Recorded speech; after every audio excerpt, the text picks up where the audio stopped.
Welcome to ChristiTutionalist Politics Podcast, aka CTP, in association with Savage Unfiltered Podcast, thelibertybeacon.com, and I am your host, Joseph M. Leonard, and that's Lenard. CTP is your no muss, no fuss, just me, you, and occasional guest type podcast. As Listen Note says, there are 168.9 million plus podcast episodes available out there for you to listen to. So I really appreciate you tuning into mine. As Graham Norton would say, let's get on with the show. Welcome to ChristiTutionalist Politics, Season 1, Episode 21, God and Guns. Shout out at first to Leonard Skinnard, their God and Guns tune, talking to a politician about a brand new mission, but it all came undone when he got around to God and Guns. So obviously you know where this episode is going, the connection between the two. So let's first start off with the obvious left-wing rant, because the latest, of course, is them trying to ban magazines or clips with more than X number of bullets. You don't need 30 bullets to kill a deer. No, you don't. But the Second Amendment isn't just about hunting. It's about fighting tyrannical government, protections against a government that might get tyrannical. And you know what? You also don't need 30 bullets to stop a single intruder. But you don't know what you're going to encounter. So yes, you need lots of bullets in case. Because what if the blackline Marxists, Antifa, violent mobs land up on your neighborhood? You need 30 bullets, potentially. What if you're in any area where there are gangs? And these gangs are, of course, illegally armed because you know what, you morons on the left? The criminals don't give one whit about your gun laws. And say, if you're married, by way of example, they happen to notice you and your wife. So they take a liking to your wife and decide, hey, let's follow them home and try to gangbang your wife. You need 30 bullets, potentially more, to potentially fend off that gang of, 5 gangbangers loaded up in 3 vehicles piling out and coming to break into your home to, like I already said, I'm not going to repeat it. It's obviously not a pleasant thought. It's a horrific example to have to use, but it's a real world potential example. And ask the people at the Bundy Ranch about the need to be armed against a governmental overreach and the land dispute that should have been settled in courts, but no, they sent out a bunch of federal agents. And of course, there was the Bundy Ranch standoff. And if it wouldn't have been for a bunch of other people showing up on horses all armed, does anyone remember Ruby Ridge? If you don't, look that up. The Bundys might have very coincidentally, very simply been Ruby Ridged. Now a verb. And the other obvious one, and I know I'll catch flack because I didn't look up the immediate exact stats for this month of 2023 that the show is airing, but I'm going to give out these stats. as the saying goes, when minutes matter, seconds matter, the police are minutes away, if they're coming at all. We've all heard stories of shootings and cops showing up 30 minutes, hour later to clean up the mess after it's all shaken out.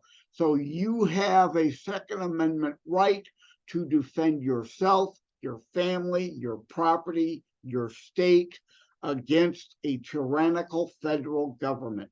But the stat, it's an older stat. Again, Media Matters will probably say, oh, he's factually inaccurate because I'm using older stats. Stats change a little here and there, but this is basically the same truth. In the area of a mass shooting event where a law-abiding gun owner is carrying and is there to confront a person, the average number of deaths are 2.3, or that's what the stat was a few years ago. It's going to be around the same area. It might be 2.1, it might be 2.5. That's not what's relevant here. 2 is the basic number. Whereas if you're waiting on the police to respond to your gun-free slaughter zone because no one else is there to confront them lawfully, the average number then was 14.3. Again, 14.1, 14.5, 14.7, whatever. The basic number 14. That differentiation of 12. So the next time a leftist talks to you about the need for more gun-free slaughter zones, tell them this fact, this basic stats, and that obviously they are all for a dozen more people on average dying in a mass shooting event. That's what ends up being the bottom line.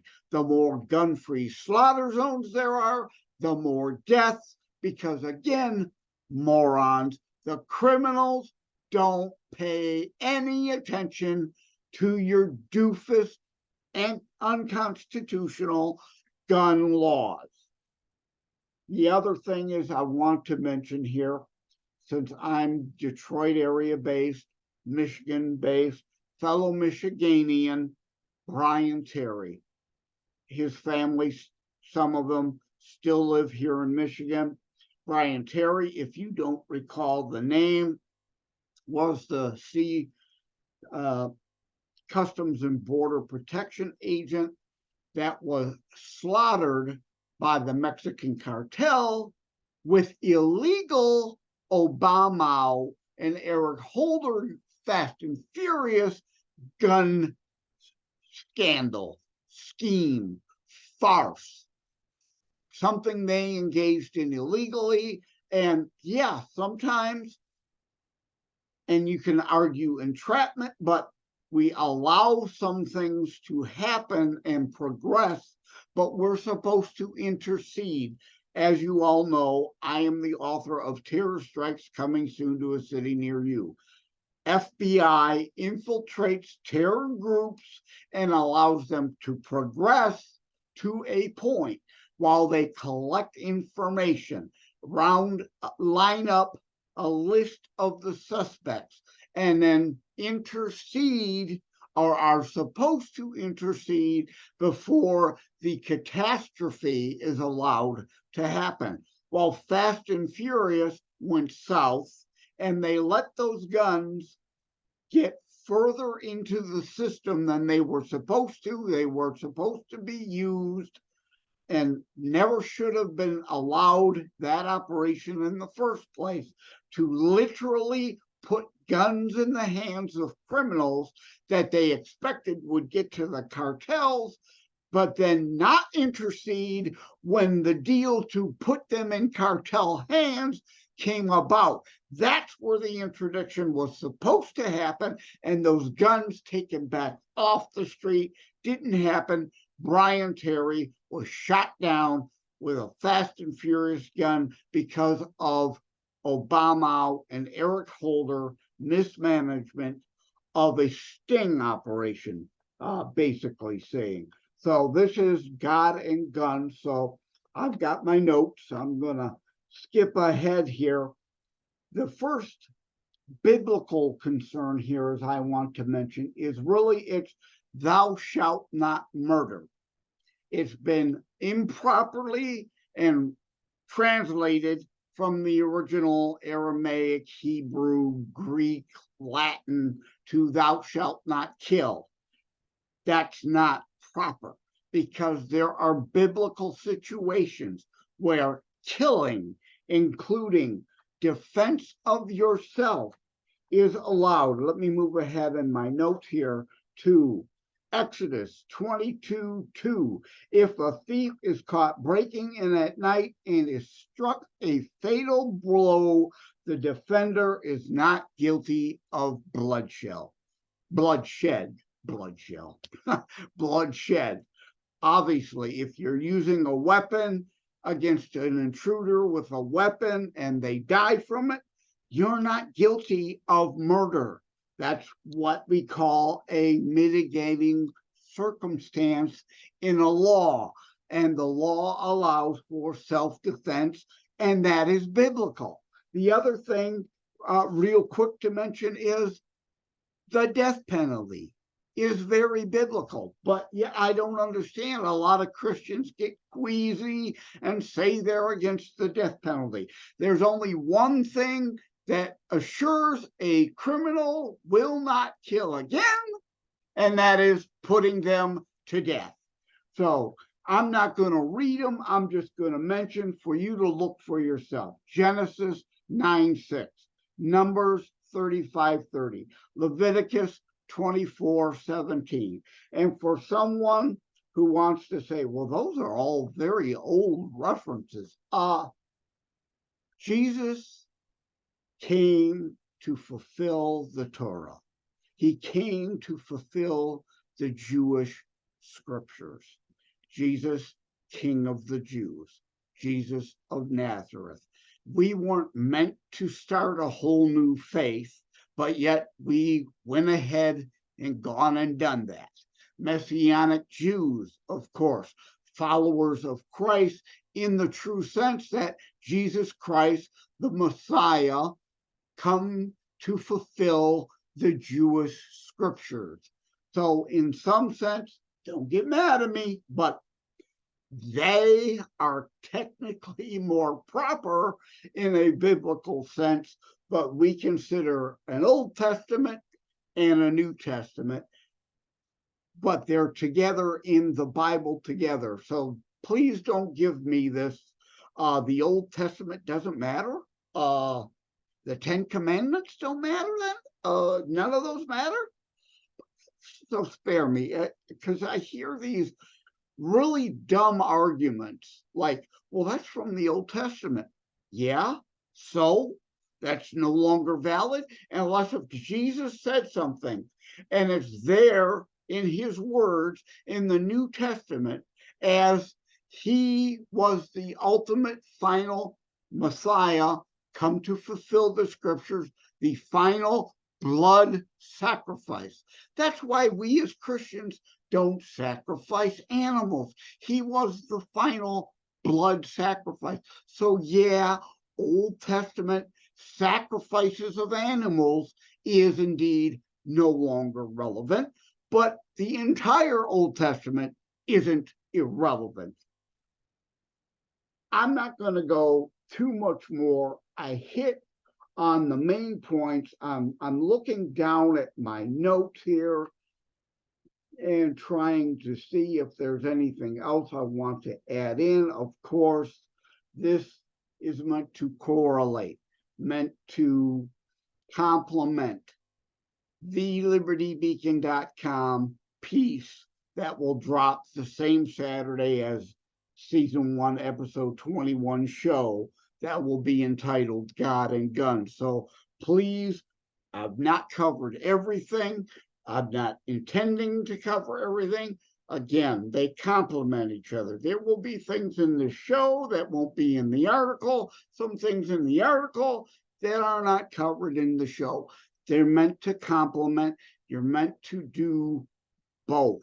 Yeah, you could do one or the other, get a gist of what we're talking about, but please visit both Buzzsprout, preferably. Yeah, you could go to iHeart or Amazon Music or Spotify, but Saturday morning, the show drops on Buzzsprout. It takes 12, 24, 48 hours to get to the 15 other platforms I'm currently up to on that the show matriculates to over time. But first thing Saturday morning, usually before noon, the new show drops every Saturday. Same with thelibertybeacon.com. The new article drops every Saturday before noon. So please check out both places every Saturday. Thank you for tuning in. Take care and God bless. Again, I know I'm missing some things, but again, they're meant to complement. So whatever's mixed here, and the article will have some embedded videos. If you go to the article, I plan on embedding Leonard Skinner's God and Guns, as well as some other videos that complement and add to the whole overall subject. So please check those out. See you again next week. Thank you so much for tuning in. And yes, we're going to go into another interview. I don't like to call them that, a discussion. This will be a topic of another article from the Liberty Beacon that was actually published before this show ever started. So there's not an episode dedicated to it. So please stay tuned to that interview. Take care. God bless. You all may be wondering why there are sports team logos behind me. If you're seeing this on the behind the scenes sneak peek video preview via my @JLeonardDetroit YouTube or Rumble channel. And that is because I have my friend Derek Stone of Stone Cold Sports Truth, which is on Wham Radio. And yes, I'm going to do the obligatory joke I do every time. It's WAAM, not the wake me up before you go kind of Wham. Wham1600.com. And this is a politics show. Why sports? Well, this show also is in conjunction with my thelibertybeacon.com pieces. And yes, back in May, I wrote a piece titled Occasional Breaks Not Just Okay, but Healthy, which discussed some sports. So I'm putting to practice what I preach, an occasional break from politics, as long as we don't stay permanently distracted with the bread and circus, the political term. It's an okay thing. So welcome to the show, Derek Stone. Thank you very much, Joe. I'm glad to be here. And I just have a little correction to make. Our website is whamradio.com. What did I say? You said wham1600.com. Oh, yeah, I did, didn't I? Yeah, it is Wham 1600 AM Ann Arbor, Michigan. But yes, whamradio.com. And there is a listen live link. And if they want to listen to the Stone Cold Sports Truth live, of course, they can find it later on SoundCloud. And at the end, we'll go over all that again. But if they want to listen to you live, you are when on whamradio.com, listen live? Right. Yep. You just click the listen live button in the upper right corner of whamradio.com, and you can listen to my program and all the other great Wham programming around the clock every day. And my program is on Sunday afternoons from 12:30 to 1. Yeah, and you pack a whole lot in that half hour.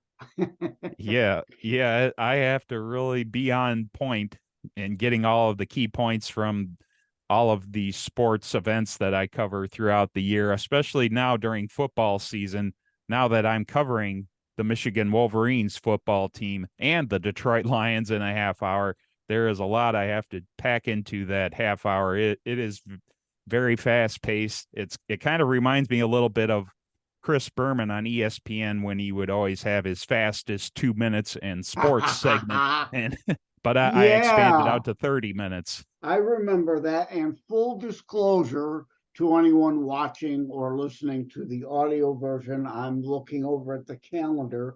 We are actually recording this. It'll play who knows when later, September the 26th. So bear that in mind when you hear us talking, because yeah, Derek's last show, last Sunday, I called in.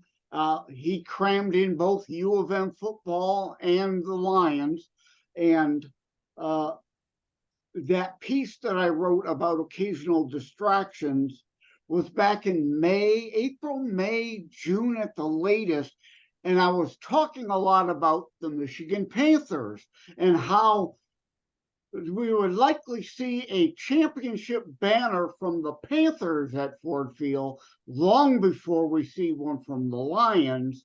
And now we're only 3 games in, given this recording time, 2-1, fair start. I will be hopeful, but I'm not optimistic because I have a whole life history of the Ford ownership curse, right?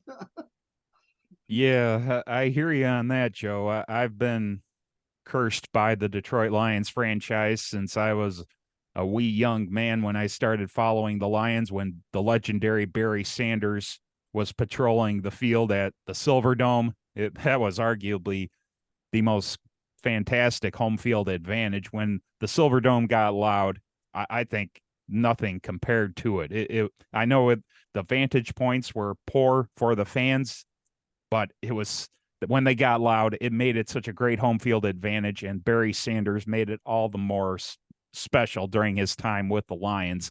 And unfortunately, they just did not surround him with enough talent to be able to get to the Super Bowl. They had some nice players along the way, Herman Moore, Johnny Morton, and they brought in Scott Mitchell. He was, as the quarterback, he was able to throw for a pretty good amount of yardage during his time with the Lions, but he just did not have that Joe Montana or Tom Brady type ability to be able to consistently lead the team. And unfortunately, the defense just wasn't Super Bowl caliber enough.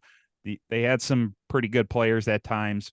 Robert Porsche, arguably, I think is, as of right now, their best defensive end in franchise history. Aiden Hutchinson, when it's all said and done, will probably end up being number 1 in Lions history and at that position.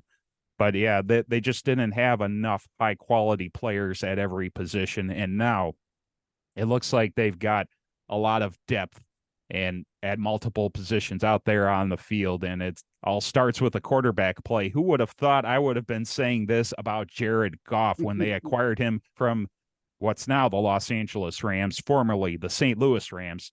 And for when Goff and former Lions quarterback Matt Stafford traded places, I'm thinking, well, this seems to be a throw in the towel moment for the Lions because Stafford, arguably, before he was traded, you could make the case that he was the best quarterback in Lions history. Yeah, I know some people would say Bobby Lane from the 1950s, but Stafford just had the stronger arm and he could make any type of throw out there on the field, but he just simply wasn't able to consistently lead the Lions in a way that was in championship form. But Jared Goff, he has had a revitalization of his career.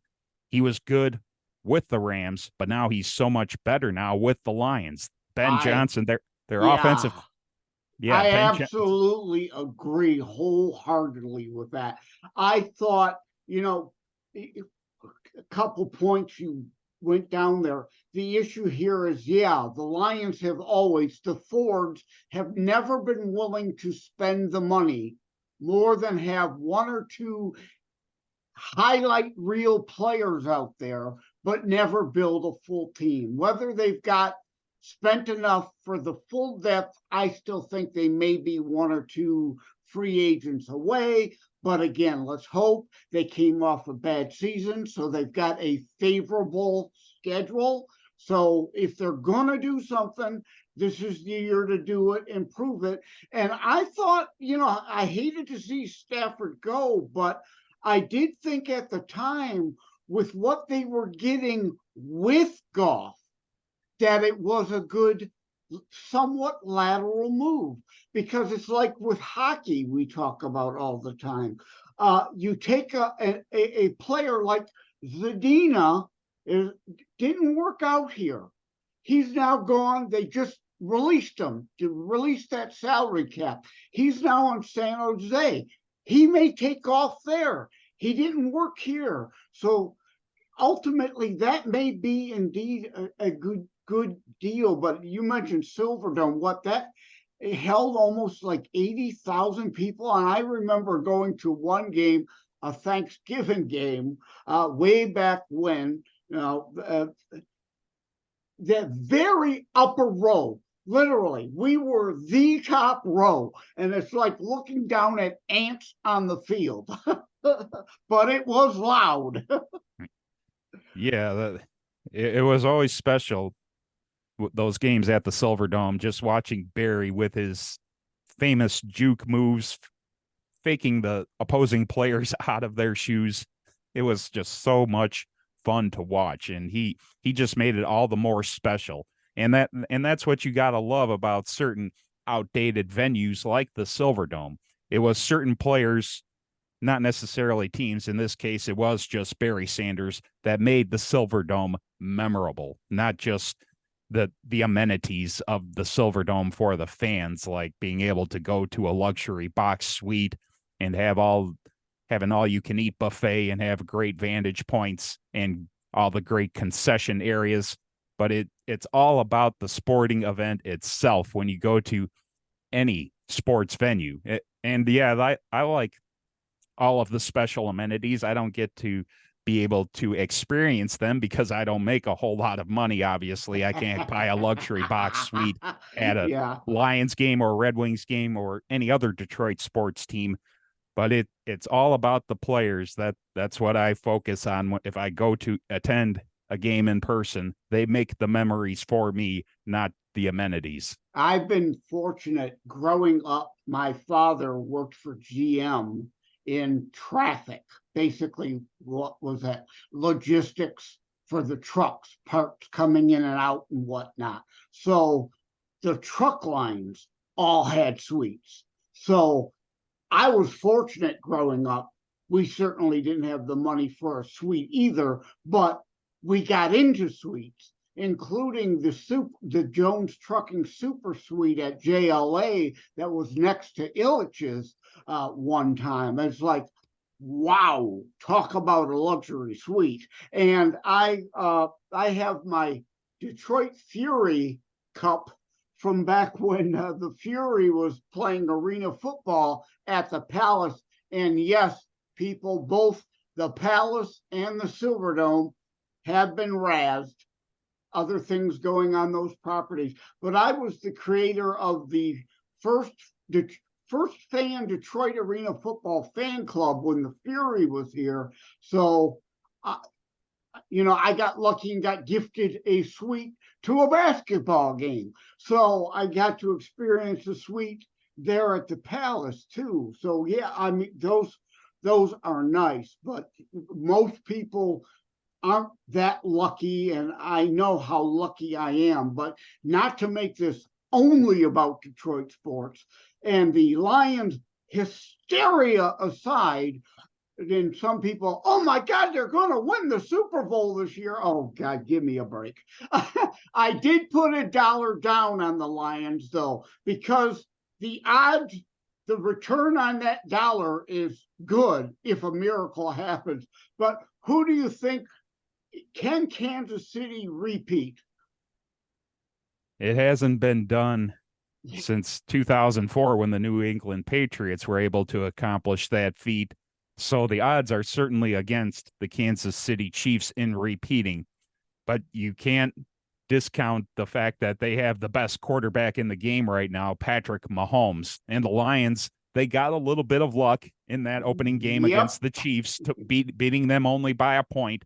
But the Lions, they played a pretty good defensive game overall against the Kansas City Chiefs. Yes, they were without their big target at tight end, Travis Kelce, but the Lions, you could point out they didn't have Jamison Williams, their young wide receiver prospect. And Lions fans know from last season, he caught that 41-yard touchdown pass against the Minnesota Vikings. So he's definitely, and he has 4.25 40-yard speed. So he's definitely a fast receiver. So if the Lions would have had Williams and the Chiefs had Kelce, it probably might have been a shootout. And who knows, maybe the Lions would have still come out on top, but we'll never know.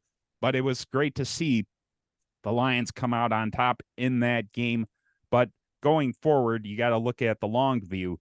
You certainly got to like the Chiefs' chances to repeat because of Patrick Mahomes and his ability, especially last year, the season after his top wide receiver target, Tyreek Hill, was traded to the Miami Dolphins. And keep an eye out for that Dolphins team. They just put 70 points on the Denver Broncos this past Sunday. Who would have thought that would have ever happened with a Sean Payton coached Broncos team?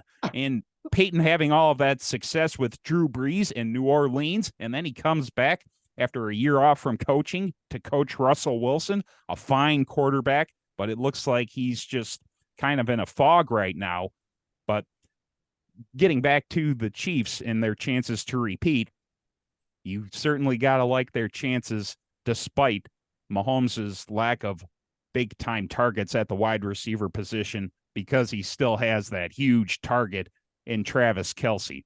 Yeah, and before we move on from football, I want to go to hockey, my preferred and favorite sport, because I played it amateur as a youth, all up into and through high school. Didn't get a chance to turn that into a collegiate opportunity and then anything else. But I want to share the joke. I made a note so I wouldn't forget it. And by all means, if you like this, feel free to borrow it. I called Detroit's offense now the Dan Campbell version, Detroit style run and shoot. Why? Because you run for 15 yards and oh shoot, we shot ourselves in the foot with another bad untimely penalty, bringing it back. You like that one? Yeah, that's pretty good. I know. Pretty good, right? Because that's the same old Lions. Always untimely penalties, killing a drive or keeping the opponent's drive alive. But anyway, the Wings, my favorite, Yzerman sold off. And of course, we got to talk, can the Knights repeat? And I doubt. My money's on the Avalanche potentially. They're in the top 5 in betting. But Yzerman sold off at the end of last season. And I was upset because we still had a shot at the playoffs at that time. And then the bottom fell out. But I recognize the issue of the salary cap era and free agency and the desire to get something for someone who's going to go away probably and get nothing in return. And Bertuzzi, to me, he needed opportunity somewhere else. And for his money, we could get 2 other players for the price of 1, is my thinking.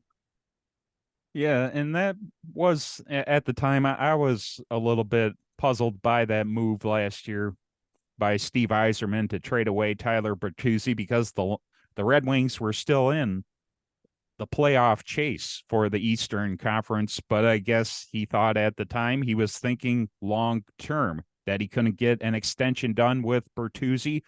So he said, okay, I'm going to trade you because your contract is expiring after the season. I want to get something for you if I can't sign you long term. and that was a bold move. And in return, it looks like a great move by Steve Yzerman. So hopefully this Red Wings team is possibly going to be a playoff team this year. I'm cautiously optimistic about this upcoming season because of the addition of Alex DeBrincat, a Farmington Hills native, acquiring him from the Ottawa Senators. Basically, Steve Yzerman committed highway robbery and getting him from the Senators. Because it was rumored that DeBrincat wanted an 8-year contract extension, but Yzerman swindled the Senators and got him for a 4-year contract extension. That was an unbelievable move. Steve Yzerman has great negotiating abilities. I think he would kind of, well, you know that Donald Trump, he was the master of the art of the deal. Well, in hockey, you could call Yzerman the Donald Trump of the National Hockey League. Yeah, although Donald screwed up the original USFL with overspending way beyond the league's means and creating an arms race back then. But yeah, that's a whole, Devellano was really good at brokering deals, how he pulled together the Russian Five. So yeah, I'm hopeful, but I say to Stevie, look, what you did as a player, admired to no end. But that was then, this is now, and now you must make the playoffs. These moves have to work. The draft choices and all that you've worked in, and the free agents coming in must get us to the playoffs this year, as we probably would have last year, but not gone far had we kept that team intact. But I think we got as good or better replacements for what we lost. Yeah, it looks like I'm hopeful that the Red Wings will have some of their younger prospects make the team this year. I'm sure you know of Marco Kasper, one of their wingers. He certainly is capable of making the team. He got some playing time at the end of last season. There's some promise for him. And then Elmer Soderblom, he played early on last season, but then all of a sudden he got hurt and then played the remainder of the season in Grand Rapids, a huge 6'8" mammoth beast as a forward. That should be on the Pistons, right?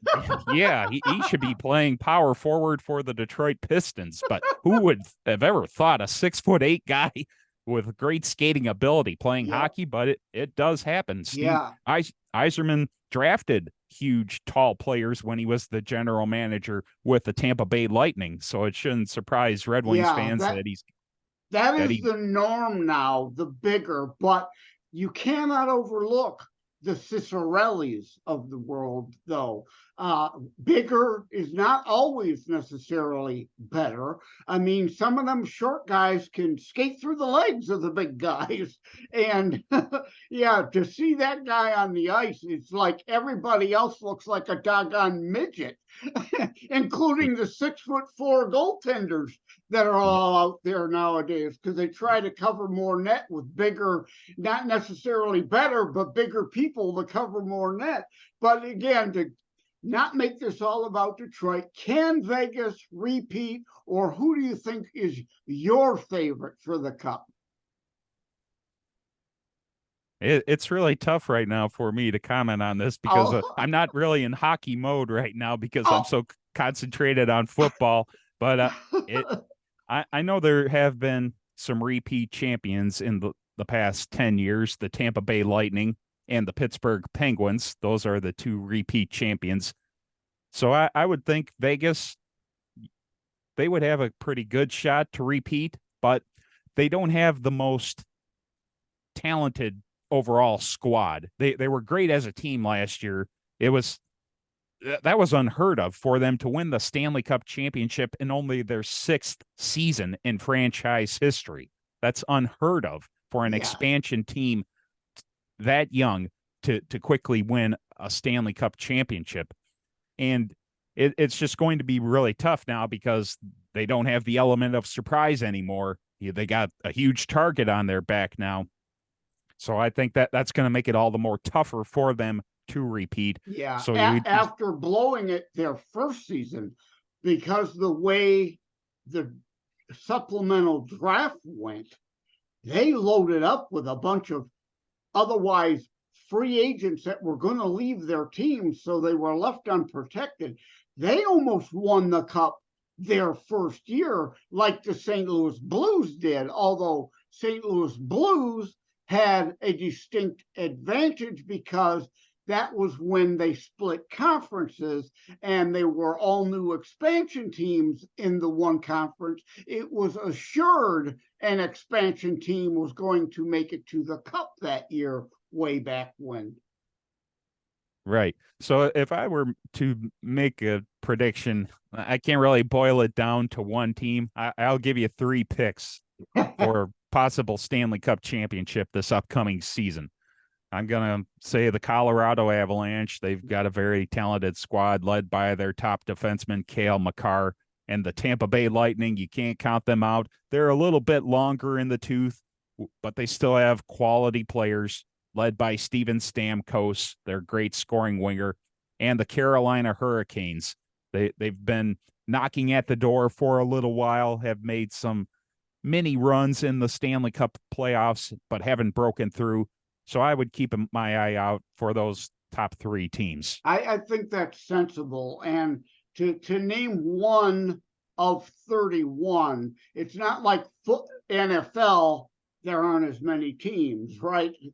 Hockey, the NHL, you got 31 franchises, and there is more parity in the NHL than there is in any of the other leagues. Now, the Tigers, I've been saying to pivot, I think are turning a corner. Miggy retiring is going to launch the Tigers, in my opinion, or at least I hope, next year, because all that salary cap open for free agents. Yeah, I'm hoping Chris Ilitch opens up the pocketbooks and replaces Miguel Cabrera's salary. And I hope he just doesn't decide to be like the Oakland Athletics owner, who has been known to be cheap practically since the Athletics have been a baseball team. Who are moving to Vegas soon. Right. And yeah, Chris is not marrying, that's for sure.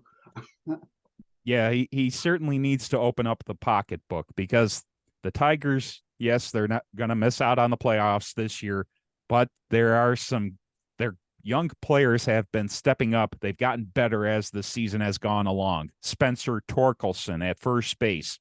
He hasn't hit for a high average, but his power numbers have been getting better as the season has gone along, and his run production as well. And Riley Green, unfortunately, he seems to have this injury bug because he plays with reckless abandon. Earlier in the season, he was chasing down a fly ball into center field at the wall at Comerica Park, injured himself and had to miss some time. And then he made a diving catch about a month ago against the White Sox on the road, and now he's out for the remainder of the year with an injured elbow.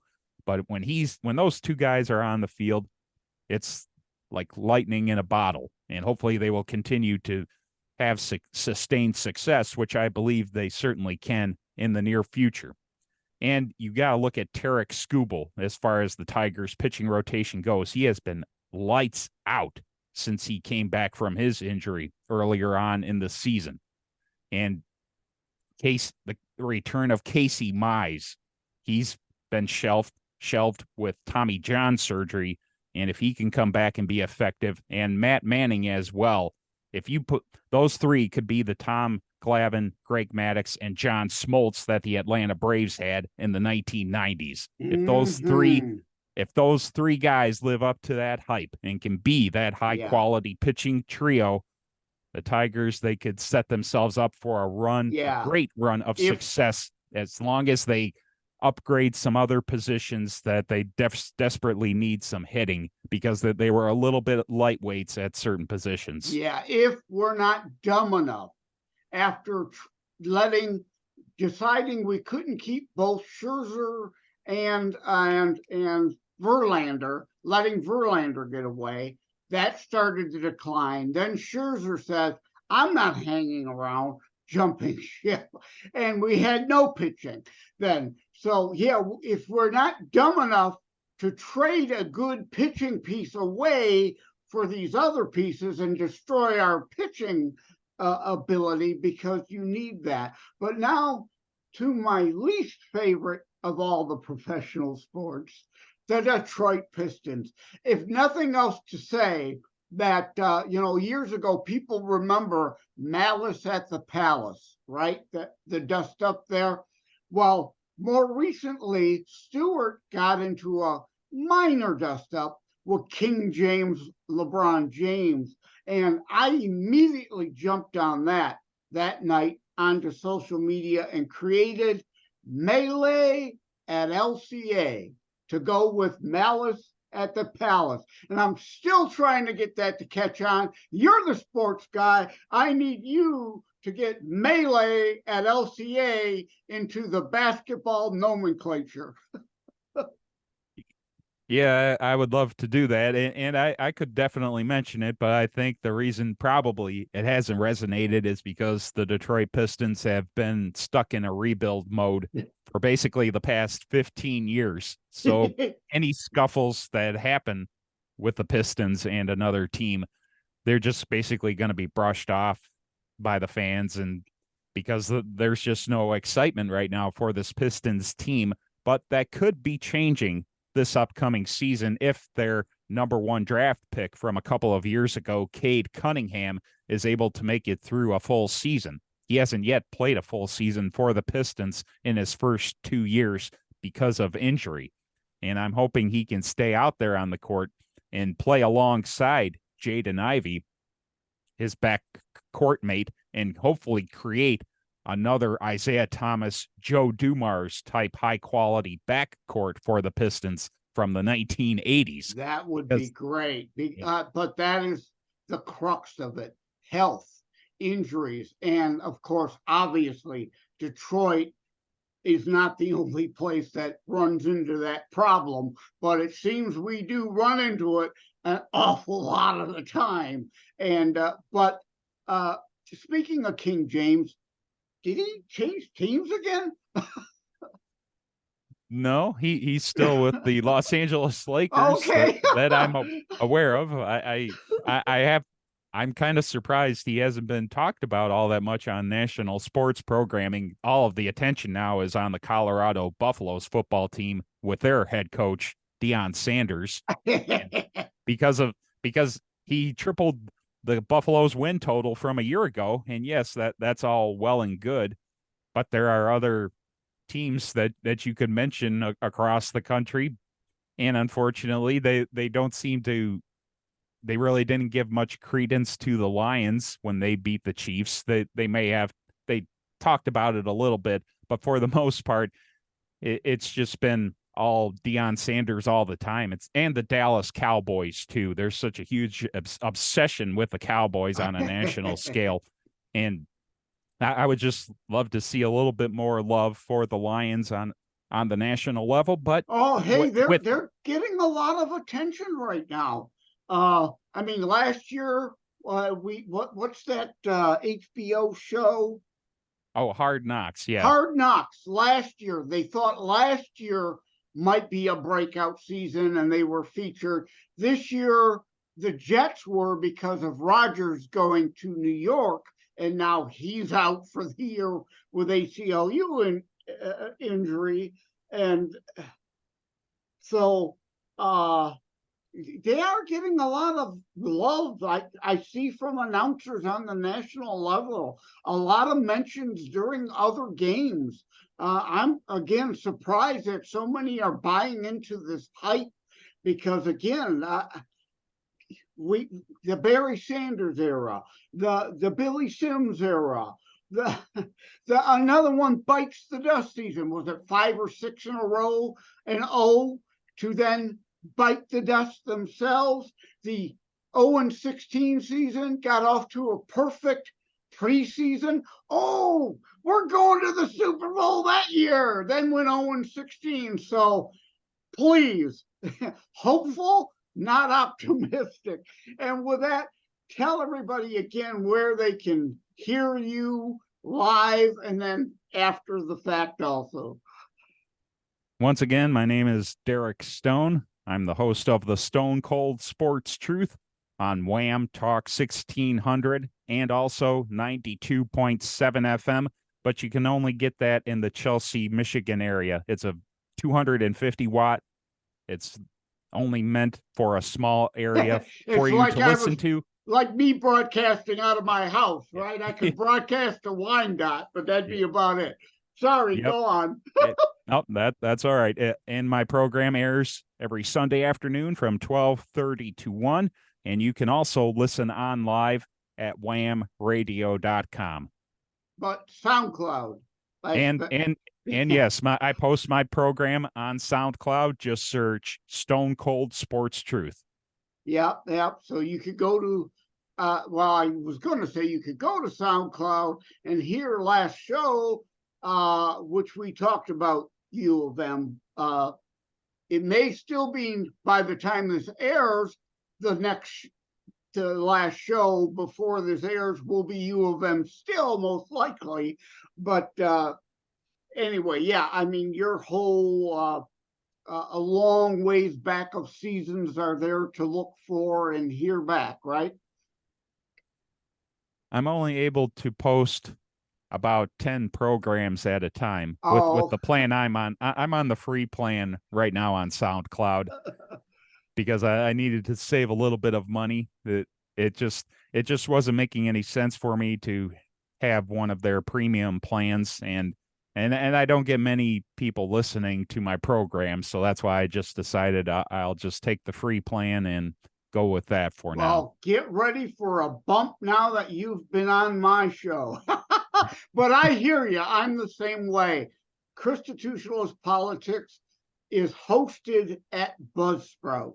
And yeah, I got a paid plan, but the minimum paid plan, when you just first started this year in June, so I don't see much reason or need to, go hog wild with them, keep the costs down while I have these humble beginnings of the show. And of course, I mean, it's picked up everywhere else for free.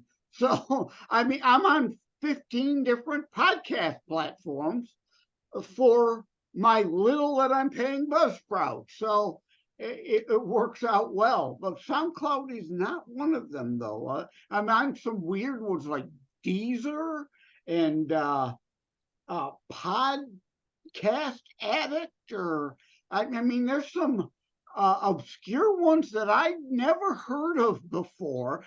Spreaker, I heard of that one. I'm there. But some of these, it's like I've never heard of them, but yeah, please carry my show.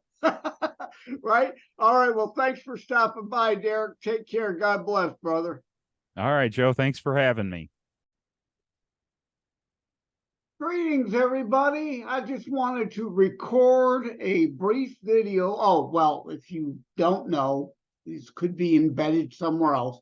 J. Leonard Detroit is my handle across most social media. Joseph M. Leonard. It's not French. It looks like Leonard, but it's Leonard without an O here. Thank you for tuning into this. I just wanted to provide a brief update on my current projects.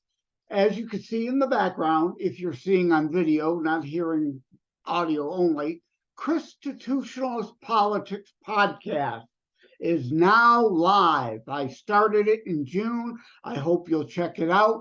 Buzzsprout is where it's housed. You can find transcripts to the shows there, as well as other places transcripts may be found, and of course, listen. Amazon Music, as you can see there. Whoop, I'm moving the wrong way. iHeartRadio, Spotify, TuneIn Radio, Anchor FM, the long list of all the places. I'm on 15 platforms right now where you can hear ChristiTutionalist Politics podcast. But I wanted to mention not just that, as I try to unwrinkle my shirt so you can see it, saying I am politically incorrect. I say Merry Christmas, God bless America, and all those things. Yeah, reading that aloud for those who may be hearing this on audio only. But yeah, granted, things could change, something could always happen, but as of right now, as I'm recording this, I'm putting the finishing touches on my next book, my third internationally available book, at least that's the plan, to hit later this month, August of 2023 or September of 2023, which will also be called ChristiTutionalist Politics, putting aside the left, right, liberal, conservative, Democrat, Republican paradigm narratives. ChristiTutionalists. Are you a real Christian? You're either Christian or you're not. Your politics, if you're a real Christian, should be, of course, influenced by the Bible, the whole Bible, in context, not just lifting a particular scripture like Matthew, judge not lest ye be judged. That's not the whole scripture. Read the rest of it, as well as the dozen other scriptures in the Bible that talk about judging biblically, holding oneself accountable as you hold others accountable to the same set of standards, not double standards, not a hypocrite. All right, render unto Caesar. No, that does not mean socialism, communism, fascism, socialism, as if there's a dime's worth of difference between any of them now. They just all have minor qualm differences on how to achieve the exact same thing of them lording over you, them the ruling elites. It's not biblical. So please tune into the ChristiTutionalist Politics podcast. Look for ChristiTutionalist Politics coming out August, September 2023. Again, yes, maybe I'm jumping the gun. Anything could happen in the next few weeks, the next few months to delay it or scuttle it entirely. But that's the plans for now. And I'm planning a ChristiTutionalist Politics 2 book for 2024 because 30 to 50 million Christians supposedly aren't even registered to vote, let alone vote and vote ChristiTutionalist politics values. So please like, comment, share, subscribe to ChristiTutionalist Politics. You can go to terrorstrikes.info, my current book, my main primary internationally available book, Terror Strikes, coming soon to a city near you. Though it's not a traditional Christian book or a fluffy Christian book, it is a Christian book nonetheless. terrorstrikes.info/subscribe. That way you'll be on the list to get the first notification of updates about all I'm up to, all these things talked about herein. Thank you for stopping by. And again, Buzzsprout is the main place for ChristiTutionalist Politics. You can use the shortcut tinyurl.com/ChristiTutionalist. All right.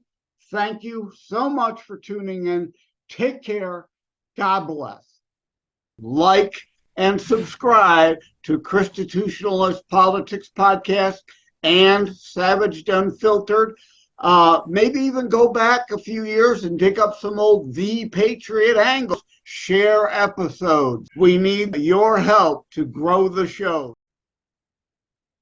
Thank you for having tuned into ChristiTutionalist Politics Show. If you haven't already, please check out my primary internationally available book, Terror Strikes, coming soon to a city near you. Available anywhere books are sold, or autographed copies are available online direct from me via terrorstrikes.info/shop. And you can obviously learn more about the very non-traditional or fluffy style Christian book, but a Christian book nonetheless. Also, please tune in to Savage Unfiltered Podcast, of which I am a co-host, and be sure to check out more about today's discussion at thelibertybeacon.com, where my articles drop every Saturday. In addition to seeing the corresponding thelibertybeacon.com piece referenced in any episode of ChristiTutionalist Podcast, see to the show transcript on podcast platforms that provide access to it, like Buzzsprout at tinyurl.com/ChristiTutionalist for additional bonus material there in the transcript. Thank you. Take care. God bless.